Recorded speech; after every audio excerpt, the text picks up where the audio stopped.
पाठ क्रमांक 12 प्रवास कचऱ्याचा।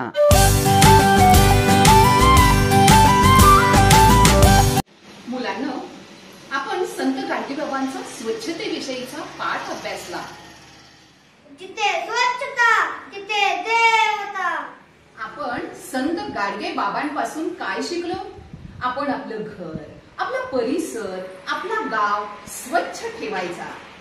मुलांनो, एक आठवडा दररोज राबून तुम्ही शाळेचं मैदान, शाळेची मागची बाजू सगळे वर्ग अगदी लक्ष केले आहे। मी सांगितल्याप्रमाणे तुम्ही एका डब्यात कागदाचे तुकडे, पुठ्ठे, रद्दी पेपर, वाळलेलं गवत टाकलेलं आहे, तर दुसऱ्या डब्यामध्ये तुम्ही फळांच्या साली, कोळी, बिया टाकलेल्या आहेत। असं का बरं? असा प्रश्न अनेक मुलांना पडलेला दिसतोय। फळांच्या साली काय और कागदाचे तुकडे काय? कचराच ना तो, त्याचं वेगवेगळं टाकून काय करायचं? मला वाटलंच होतं की तुम्हाला हा प्रश्न नक्की पडणार। कचरा वेगवेगळा करण्याचं कारण आहे, प्रत्येक प्रकारच्या कचऱ्याचा प्रवास वेगवेगळा असतो। आश्चर्य वाटलं ना मुलांना तुम्हाला? आश्चर्य वाटण्यासारखीच गोष्ट आहे। हे पहा, आपल्या परिसरातला कचरा आपण डब्यात भरून ठेवला तर पुढे त्याचं जे काही होतं तो त्याचा प्रवास। मुलांनो, आज आपण धडा पाहणार आहोत प्रवास कचऱ्याचा।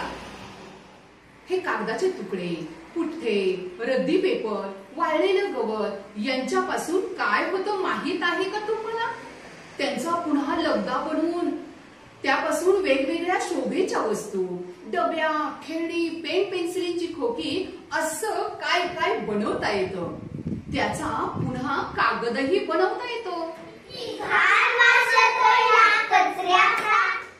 जो वास आपल्याला घाण वाटतो तो वास त्या कचऱ्यातून बाहेर पडणाऱ्या वायूचा असतो। असा वायू घरामध्ये सरपणाऐवजी इंधन म्हणून वापरतात। या सडलेल्या कचऱ्यापासून उत्तम प्रकारे खतही बनवता येतं आणि असं खत शेतीसाठी खूप उपयोगी असतं।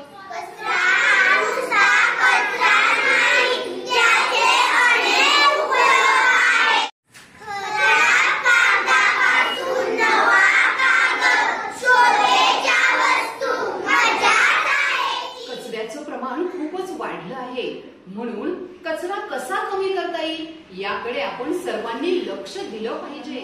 ओला कचरा आणि सुका कचरा जर एकत्र केला तर त्यापासून वस्तू खत निर्मिती होणार नाही आणि पर्यावरणात सगळीकडे कचराच कचरा दिसेल। समाजात इतर रोग पसरतील। वेगवेगळा कचरा वेगवेगळ्या प्रवासाला जाणार म्हणून तो वेगवेगळाच ठेवायला हवा। महानगरपालिका, नगरपालिका, ग्रामपंचायत या स्थानिक स्वराज्य संस्था शाळेतील, घरातील कचरा वाहून नेण्यासाठी व्यवस्था करीत असतात। त्यासाठी काही ठिकाणी घंटा गाड्यांची व्यवस्था असते। त्यामध्ये सुका कचरा, ओला कचरा असे भाग असतात। वेगवेगळा कचरा वेगवेगळ्या प्रवासाला जाणार म्हणून तो वेगवेगळाच ठेवायला हवा। आपण शाळेत आणि घरी सुका कचरा, ओला कचरा असा वेगवेगळा साठवला पाहिजे। आता मला सांगा मुलांनो, सुका कचरा, ओला कचरा वेगवेगळा कोण कोण ठेवणार?